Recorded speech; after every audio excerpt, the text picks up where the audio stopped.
Everyone, I am Tyson Selvam and my metric sum is 263416. Today we will look on football culture from sociology culture perspective. Before going deeper into football culture, let us learn about culture. What is culture actually? Culture is a term that refers to a large and diverse set of mostly intangible aspects of social life. According to socialists, culture consists of values, beliefs, system of language and communication, and practices that people share in common that can be used to define them as a collective. It is composed of both non-material and also material things. The football culture actually comes under the material culture, where it's composed of things that humans make and use. However, this football culture, which is a material culture, can also influence a non-material aspect of the culture. For example, bringing drums to a stadium, coloring the faces and hairstyle of the team color, buying the team merchandise such as jersey, scarf, or match day tickets are part of material culture. But when these behaviors are such as 60,000 people wearing a certain clothing for a specific event reflects a non-material aspect of the culture itself. Secondly, football culture is universal around the world. Football is the most popular sport without a doubt. It is consumed in various ways by billions of people across the world.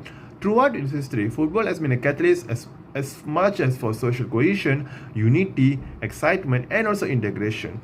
Cultural universal are pattern or traits that is globally common to all societies. One example of culture universal in football is every football fan at least knows some basic rules of the game, and it's also astounding that everyone in the world have at least watched the FIFA World Cup at least once or at least heard about it. The football culture also has its own symbol, languages, values, norms, and also the beliefs. Every football culture or national team logo serves as a symbol for the particular community that teams serve as a collective identity.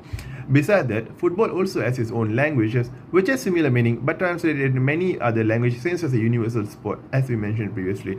However, the word such as goal is commonly used by everyone when a ball has been kicked into a football course.